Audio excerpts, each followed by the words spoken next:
ரிக்கப் போன வீட்டில் ஹாரி அவனோட செகண்ட் டிடென்ஷன் முடிச்சு வரும்போது ரானை பார்க்குறான். அவன் சீக்ரெட்டா குவிடிச் ப்ராக்டிஸ் பண்ணிக்கிட்டு இருக்கான் அப்படின்றத தெரிஞ்சுக்கிறான். ஹாரியும் அம்ரிட்ஜ் ஆஃபீஸில் என்ன நடக்குதுன்றத ரான் கிட்ட சொல்லுறான். கடைசி டிடென்ஷன் அப்போ ஹாரியோட கையை அம்ரிட்ஜ் பிடிக்கும் போது அவனோட ஸ்கார் வலிக்குது. அவன் பயந்துடுறான். அவன் காமன் ரூமுக்கு போனதுக்கு அப்புறம் ரானை தான் கீப்பரை செலக்ட் பண்ணியிருக்காங்கன்றது தெரிஞ்சிடுது. அவன் ஹெர்மைனி கிட்ட அவனோட ஸ்கார் வலிச்சதை பற்றி சொல்லுறான்.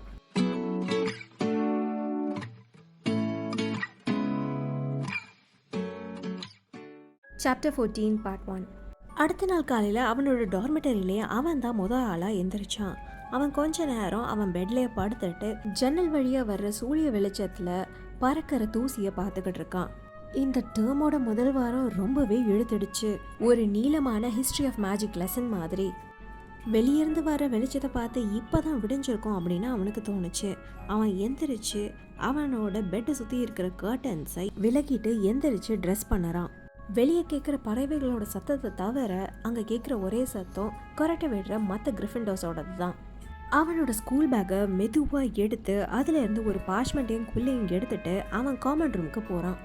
அங்கே ஃபயர் பிளேஸ்க்கு பக்கத்தில் அவனோட ஃபேவரட்டான ஆம்சேரில் போய் உட்காந்துக்கிறான். பக்கத்தில் இருக்க டேபிளில் அவனோட பார்ச்மெண்ட்டை வச்சுட்டு அந்த ரூமை பார்க்குறான். அங்கங்கே கிழிச்ச பார்ச்மெண்ட்ஸ் கீழே கிடக்குது. பழைய காப் ஸ்டோன்ஸ், சில எம்டியான இன்க்ரீடியன்ட் ஜார்ஸ், சில ஸ்வீட் ரேப்பர்ஸ், அப்புறம் ஹெர்மைனியோட ஹவுஸ் எல்ஃப்கான ஹேட்ஸ்ன்னு முதல் நாள் இருந்த எதுவுமே இப்போ இல்லை. எல்லாமே நல்ல க்ளீனாக இருக்கு. எத்தனை ஹவுஸ் எல்ஸை இந்த மாதிரி ஃப்ரீ பண்ணினா அப்படின்னு யோசிச்சுக்கிட்டே ஹாரி அவனோட இங்க் பாட்டிலை ஓப்பன் பண்ணி அவனோட குவில் அதுக்குள்ளே டிப் பண்ணுறான்.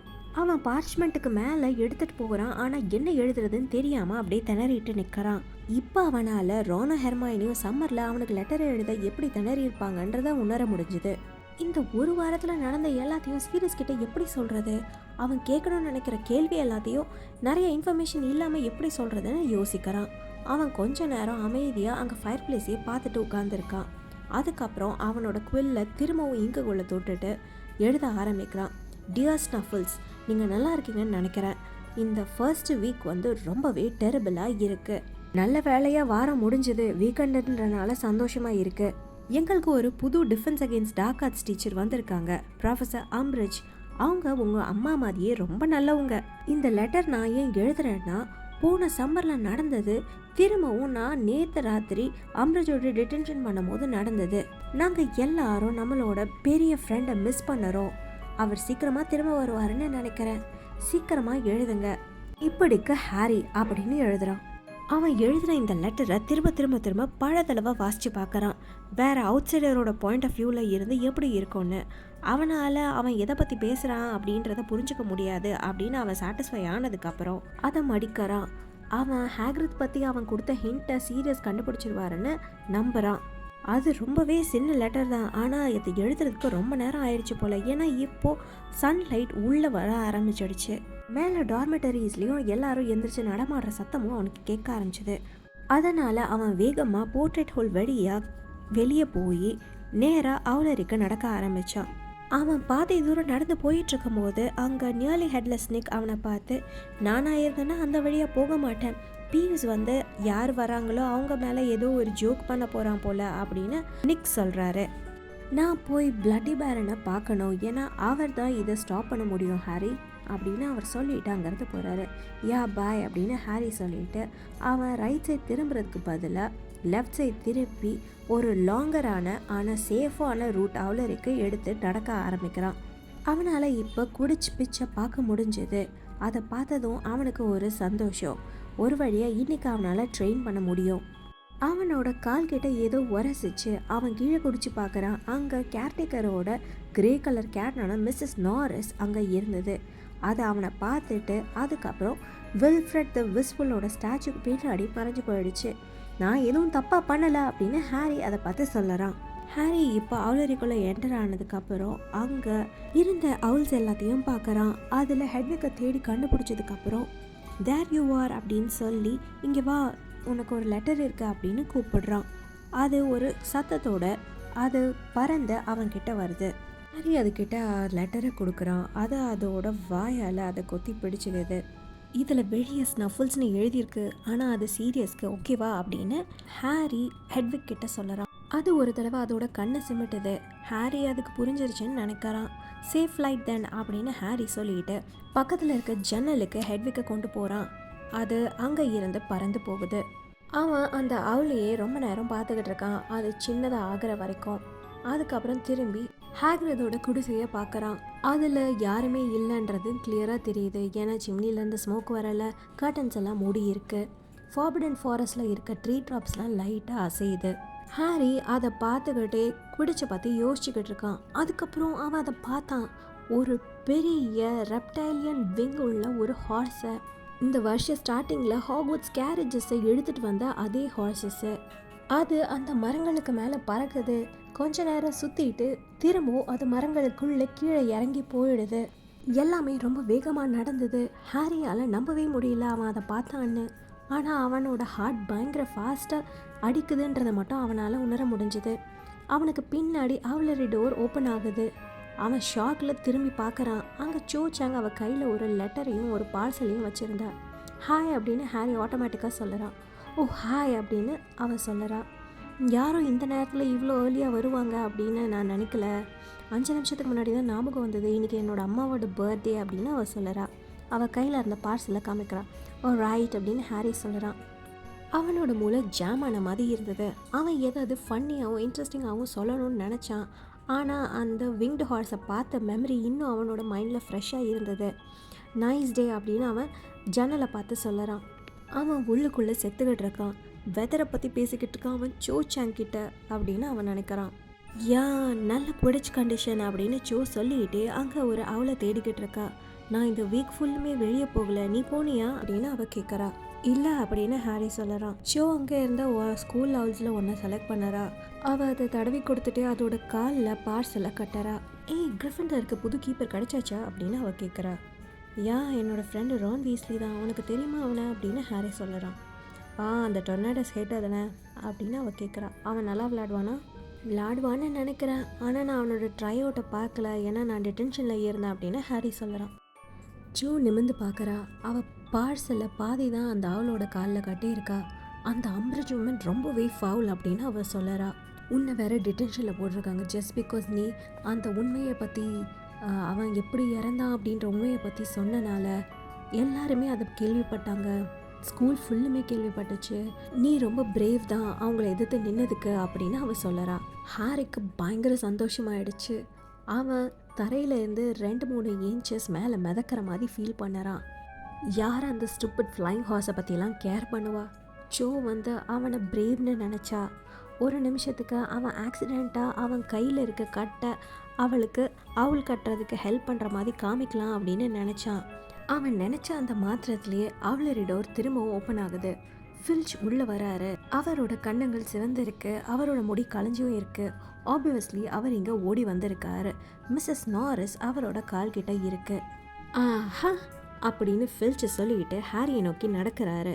எனக்கு ஒரு டிப்பு கிடச்சிது, நீ டங் பாம்ஸ்க்கு ஒரு பெரிய ஆர்டர் பிளேஸ் பண்ண போகிறேன்னு அப்படின்னு அவர் சொல்லறாரு. ஹாரி அவனோட கையை கட்டி ஃபில்ச்சை ஒத்து பார்க்குறான். நான் டங் பாம்ஸ் ஆர்டர் பண்ணேன்னு யார் உங்களுக்கு சொன்னது அப்படின்னு கேட்குறான். ஜோ ஹாரியை பார்க்குறா. அதுக்கப்புறம் ஃபில்ச்சை பார்க்குறா. எனக்கு என்னோட சோர்சஸ் இருக்குது, நீ என்ன சென்ட் பண்ணுறியோ அதை என்கிட்ட கொடு அப்படின்னு ஃபில்ச் சொல்கிறாரு. நல்ல வேலைக்கு லெட்டரை போஸ்ட் பண்ணோம் அப்படின்னு நினச்சிக்கிட்டு அது என்கிட்ட இல்லை, நான் அனுப்பிச்சிட்டேன் அப்படின்னு ஹாரி சொல்லறான். அனுப்பிச்சிட்டியா அப்படின்னு ஃபில்ச் கேட்குறாரு. ஆமாம் அப்படின்னு ஹாரி சொல்லறான். ஃபில்ச் அவரோட வாயை திறக்கிறாரு. ஆனால் எதுவுமே சொல்லாமல் இப்போது ஹாரியோட ரோப்ஸை பார்க்குறாரு. உன்னோட பாக்கெட்டில் இல்லைன்றது என்ன நிச்சயம் அப்படின்னு அவர் கேட்குறாரு. ஏன்னா நான் அவன் லெட்டர் அனுப்புனதை பார்த்தேன் அப்படின்னு சோ கோவமாக சொல்லறா. ஃபில்ச் அவளை திரும்பி பார்க்குறாரு. நீ பாத்தியா? ஆமாம் நான் பார்த்தேன் அப்படின்னு அவள் சொல்லறா. ஃபில்ச்சும் ஜோவும் ஒருத்தர் முறைச்சு பார்க்குறாங்க. அதுக்கப்புறம் ஃபில்ச் திரும்பி கதவு கிட்ட நடந்து போகிறாரு. அவர் கதவோட ஹேண்டில் பிடிச்சிட்டு திரும்பியும் ஹாரியை பார்க்குறாரு. டங் பாங்கோட ஸ்மெல்லு மட்டும் எனக்கு கிடைக்கட்டும் அப்படின்னு அவர் சொல்கிறாரு. அதுக்கப்புறம் அவர் கீழே படிக்கட்டில் நடந்து போகிறாரு. மிஸ்ஸஸ் நாரிஸும் அவரை ஃபாலோ பண்ணியே போகுது. ஹாரியும் ஜோவும் ஒருத்தர் பார்த்துக்கிறாங்க. தேங்க்ஸ் அப்படின்னு ஹாரி சொல்லறான். No problem. நீ ஆனால் டங் பாங்ஸ் ஆர்டர் பண்ணல இல்லையா அப்படின்னு ஜோ கேட்குறா. இல்லை அப்படின்னு ஹாரி சொல்லறான். ஆனால் ஏன் அவர் நீ ஆர்டர் பண்ணுறேன்னு நினச்சாரு அப்படின்னு அவள் கேட்குறா. ஹாரி ஷ்ரக் பண்ணறான். அவளை மாதிரியே அவனுக்கும் குழப்பமாக தான் இருந்தது ஏன் அப்படி அவர் நினச்சாருன்னு. அவங்க 2 பேரும் அவளரை விட்டு ஒன்றா தான் நடந்து வந்தாங்க. அவங்க வெஸ்ட் விங்க்கு போகிற காரிடர் கிட்ட வந்தபோது ஜோ ஹாரி கிட்ட, சரி நான் இந்த பக்கம் போகிறேன், well see you around Harry அப்படின்னு அவள் சொல்லுறா. யா see you அப்படின்னு ஹாரி சொல்கிறான். அவள் கடைசியாக அவனை பார்த்து ஒரு தடவை ஸ்மைல் பண்ணிவிட்டு அங்கேருந்து போயிடுறா. ஹாரியும் நடக்கிறான். அவனுக்கு பயங்கர சந்தோஷமாக இருக்கு. அவன் ஒரு முழு கான்வர்சேஷன் அவகிட்ட பேசிட்டான். அதுவும் அவனை ஒரு தடவை கூட எம்பராஸ் பண்ணாமலே. ஜோவோட வார்த்தைகள் அவனோட காதில் கேட்டுகிட்டே இருக்கு. ஜோ அவனை தைரியசாலி, பிரேவ்னு சொல்லிட்டா. அவன் அவனை ஹேட் பண்ணலை. அஃப்கோர்ஸ் அவள் செட்ரிக்கை தான் ப்ரிஃபர் பண்ணா, அது அவனுக்கு தெரியும். ஆனால் அவன் செட்ரிக் கேட்குறதுக்கு முன்னாடி அவளை பால்க்கு கேட்டிருந்தானா கண்டிப்பாக ஓகே சொல்லியிருந்திருப்பா. அவள் ஹாரியை ரெஃப்யூஸ் பண்ணுறதுக்கு ரொம்பவே சாரியாக ஃபீல் பண்ணினான்னு அவனுக்கு தோணுச்சு. அவன் கிரேட் ஹாலில் கிரிஃபிண்டர் டேபிளில் ரான் ஹெர்மைனியை போய் ஜாயின் பண்ணும்போது குட் மார்னிங் அப்படின்னு ரொம்ப சந்தோஷமாக சொன்னான். ரொம்ப சந்தோஷமாக தெரியுறியே அப்படின்னு ரான் கேட்குறான் ஹாரியை பார்த்து. குடிச்சிருக்கல அப்படின்னு ஹாரி சொல்லறான். அவனுக்கு முன்னாடி ஒரு பிளேட் ஆஃப் பேக்கன் அண்ட் எக்ஸை எடுத்து சாப்பிட ஆரம்பிக்கிறான். ஓ யா அப்படின்னு ரான் சொல்லறான். அவன் சாப்பிட்டுட்டு இருந்த டோஸ்ட்டை கீழே வச்சுட்டு பக்கத்தில் இருக்க பங்கின் ஜூஸை எடுத்து குடிக்கிறான். லிசன், கொஞ்சம் முன்னாடி என் கூட வரியா? நான் கொஞ்சம் ப்ராக்டிஸ் பண்ணணும் ட்ரைனிங்க்கு முன்னாடின்னு நினைக்கிறேன். ஸோ எனக்கு கொஞ்சம் ஈஸியராக இருக்கும் அப்படின்னு அவன் சொல்லறான். யா ஓகே அப்படின்னு ஹாரி சொல்கிறான். லுக், ஆனால் நீங்கள் போகக்கூடாதுன்னு நான் நினைக்கிறேன். நீங்கள் 2 பேருமே ஹோம்ஒர்க்கை அவ்வளோவா முடிக்கவே இல்லை அப்படின்னு ஹெர்மைனி சீரியஸாக பேச ஆரம்பிக்கா. ஆனால் அந்த நேரத்தில் மார்னிங் போஸ்ட் வந்தனால அவள் ஸ்டாப் பண்ணிவிட்டு அவள் டெய்லி ப்ராஃபிட் கொடுத்த அந்த ஆவுலுக்கு ஒரு நட்டை அதோட லெதர் பவுச்சில் போட்டு அனுப்புகிறா. எனிதிங் இன்ட்ரெஸ்டிங் அப்படின்னு ரான் சொல்லறான். ஆனால் ஹாரிக்கு தெரிஞ்சது ரான் ஹோம்ஒர்க்லேருந்து ஹெர்மைனியை டைவர்ட் பண்ணுறதுக்காக தான் கேட்குறான்னு. இல்லை வியர்ட் சிஸ்டர்ஸோட பாஸ் பேயர் கல்யாணம் பண்ணிக்கிறாங்க போல இருக்குது, அதை பற்றி தான் ஏதோ நியூஸ் அப்படின்னு அவள் சொல்லறா. ஹெர்மைனி அவளோட நியூஸ் பேப்பர் ஓப்பன் பண்ணி அதில் படிக்க ஆரம்பித்தா. ஹாரி திரும்பவும் அவனோட எக்ஸ் அண்ட் பேக்கனை சாப்பிட்றான். ரான் மேலே விண்டோஸை பார்த்துக்கிட்டு இருக்கான். ஒரு நிமிஷம், ஓ நோ சீரியஸ் அப்படின்னு ஹெர்மைனி திடீர்னு சொல்கிறா.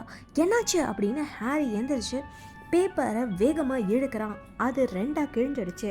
அவன் ஒரு பாதியை பிடிச்சிட்ருக்கான், ஹெர்மைனி மீதி பாதியை பிடிச்சிட்ருக்கா. மினிஸ்ட்ரி ஆஃப் மேஜிக்கு ஒரு ரிலையபிள் சோர்ஸில் இருந்து சீரியஸ் பிளாக் த நொட்டோரியஸ் மாஸ் மர்டரர் பிளா பிளா பிளா அவர் ரீசண்டாக லண்டனில் ஒளிஞ்சிட்ருக்காருன்றது அப்படின்னு அவள் வாசிக்கிறா. லூசியஸ் மால்ஃபாய், நான் எது வேணாலும் பெட் பண்ணுவேன் அப்படின்னு ஹாரி சொல்கிறான். அவர் சீரியஸாக அங்கே பிளாட்ஃபார்மில் ரெகக்னைஸ் பண்ணிட்டாரு அப்படின்னு ஹாரி சொல்கிறான். என்னது நீங்கள் 2 பேரும் அப்படின்னு ரான் ஆரம்பிக்கிறான். ஷ் அப்படின்னு 2 பேரும் சேர்ந்து சொல்கிறாங்க. மினிஸ்ட்ரி விசார்டிங் கம்யூனிட்டியை வார்ன் பண்ணுது. பிளாக் ரொம்ப டேஞ்சரஸான ஒரு கிரிமினல்னு. அவர் 13 பேரை கொலை பண்ணினவரணும், அஸ்கபனில் இருந்து தப்பிச்சு வரணும். அதான் அந்த யூஷுவல் ரபிஷ் போட்டிருக்கா அப்படின்னு ஹெர்மைனி சொல்லறா. வெல் அப்படின்னு ஹெர்மைனி அவளோட நியூஸ் பேப்பரை மடித்து கீழே வச்சுட்டு, இனிமே அவர் அந்த வீட்டை விட்டு வெளியே வர முடியாது, அவ்வளோதான், டம்பிள்டோர் அவரை வார்ன் பண்ணினாரு வர வேணான்னு அப்படின்னு அவள் சொல்லறா. ஹாரி அவன் கையில் இருந்த பாதி நியூஸ் பேப்பரை பார்க்குறான். அதில் மால்கின் ரோப்ஸ் ஃபார் ஆல் அக்கேஷன்ஸோட ஒரு பெரிய அட்வர்டைஸ்மெண்ட் போட்டு இருந்தது. அதுக்கு கீழே ஏதோ ஒன்று எழுதியிருந்தது. இங்கே பாருங்க அப்படின்னு அவன் சொல்லிட்டு அந்த நியூஸ் பேப்பரை கீழே வைக்கிறான். எனக்கு எல்லா ரோப்ஸும் இருக்கு அப்படின்னு ரான் சொல்கிறான். இல்லை அது இல்லை, இங்கே பாரு, இந்த சின்ன ஆர்டிக்கலை பாரு அப்படின்னு ஹாரி கீழே இருக்கிற ஒன்றை காமிக்கிறான். ரானும் ஹெர்மைனியும் கீழே குனிஞ்சு அதை வாசிக்க ஆரம்பிக்கிறாங்க. அது ரொம்பவே சின்ன ஆர்டிக்கலாக இருந்தது.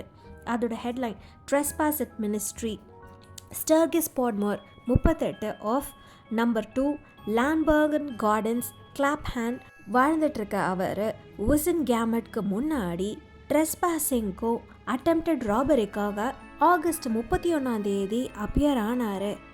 அவர் Ministry of Magic watchwizard Eric Munch arrest பண்ணார். அவர் ஒரு டாப் செக்யூரிட்டி டோரை காலையில் 1 மணிக்கு ஓப்பன் பண்ணி ட்ரை பண்ணிக்கிட்டு இருந்தார். பாட்மோர் இதை பற்றி எதுவும் அவரோட டிஃபென்ஸில் சொல்லலை.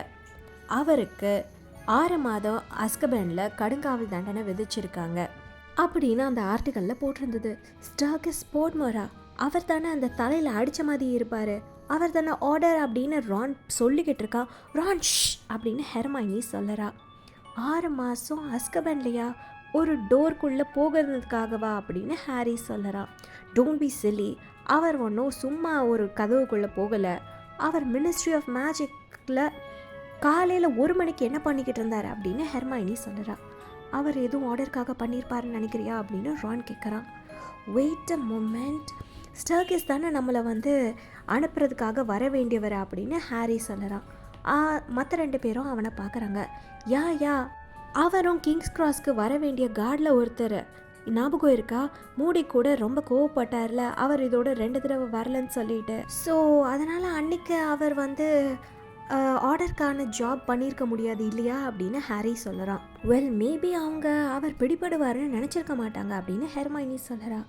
இல்லைனா அது ஒரு ஃப்ரேமப்பாக இருக்கலாம் அப்படின்னு ரான் சொல்லுறான். இங்கே பாரு, மினிஸ்ட்ரி வந்து அவர் டம்பிள்டோரோட ஆளுன்னு நினச்சிருக்கலாம். அதனால் அவங்க மினிஸ்ட்ரிக்குள்ளே அவர் லூர் பண்ணி கூப்பிட்டுருக்கலாம்.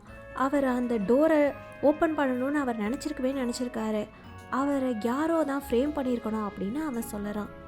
ஹாரி அது வந்து ரொம்பவே நம்பக்கூடிய ஒரு விஷயமா இல்லைன்னு நினச்சான். ஆனால் ஹெர்மைனி இம்ப்ரெஸ்டாக பார்க்குறா. அது உண்மையாக கூட இருக்கலாம் அப்படின்னு ஹெர்மைனி சொல்லிட்டு அந்த நியூஸ் பேப்பரை மடித்து வைக்கிறா. ஹாரி அவனோட நைஃப் அண்ட் ஃபோர்க்கை கீழே வைக்கிறா. ரைட், நம்ம வந்து ஸ்ப்ரவுட்டோட எஸ்ஸேவை இன்றைக்கி ஃபஸ்ட்டு பண்ணணும்னு நினைக்கிறேன். அதுக்கப்புறம் டைம் இருந்தால் மேபி மெக்கோனகலோட இன்அனிமேட்டஸ் கான்ஜரஸ் ஸ்பெல்லை வந்து லஞ்சுக்கு முன்னாடி பண்ணலாம் அப்படின்னு ஹெர்மைனி ஆரம்பிக்கிறா. அவனுக்கு எவ்வளோ ஹோம்ஒர்க் இருக்குதுன்னு நினச்ச உடனே ஹாரிக்கு கொஞ்சம் கில்ட்டியாக தான் ஃபீல் ஆகுது. ஆனால் வெளியே வானம் ரொம்ப கிளியராகவும் அழகான ப்ளூவாகவும் இருக்குது. அவனோட ஃபயர் போல்ட்டை ரொம்ப நாளாக ரைட் பண்ணவே இல்லை. நாம் இன்னைக்கு ராத்திரி பண்ணலாம் அப்படின்னு ரான் சொல்லறான். அவனும் ஹாரியும் இப்போது குவிடிச் பிச்சை நோக்கி நடந்து போய்கிட்டு இருக்காங்க. அவங்களோட ப்ரூம் ஸ்டிக்ஸை அவங்களோட ஷோல்டர்ஸில் மாட்டிக்கிட்டு போகிறாங்க. ஹெர்மைனியோட வார்னிங்ஸ் அவங்களோட காதில் இன்னும் கேட்டுக்கிட்டே இருக்குது. நம்மளுக்கு இன்னும் நாளைக்கு வேற இருக்குது, அவள் ஹோம்ஒர்க்னாலே இப்படி தான் அப்படின்னு அவள் சொல்லறான். அவளோட ஹோம்ஒர்க்கை காப்பி பண்ண விட மாட்டேன்னு அவள் சொன்னதை உண்மைன்னு நினைக்கிறியா அப்படின்னு அவன் ஹாரி கிட்ட கேட்குறான். நாமா, ஸ்டில் இதுவும் இம்பார்ட்டன்ட் தான். நம்ம ப்ராக்டிஸ் பண்ணணும், நம்ம குவிடிச் டீமில் இருக்கணும்னா அப்படின்னு ஹாரி சொல்கிறான். தட்ஸ் ரைட், அண்ட் நம்மளுக்கு ஹோம்ஒர்க் பண்ண நிறைய நேரம் இருக்கு அப்படின்னு ரான் சொல்கிறான். இதோட இந்த வீடியோவை முடிச்சுக்கிறேன். உங்களுக்கு இந்த வீடியோ பிடிச்சிருந்தால் ப்ளீஸ் லைக் பண்ணுங்கள், ஷேர் பண்ணுங்கள், சப்ஸ்கிரைப் பண்ணுங்கள். தேங்க்யூ ஃபார் வாட்சிங்.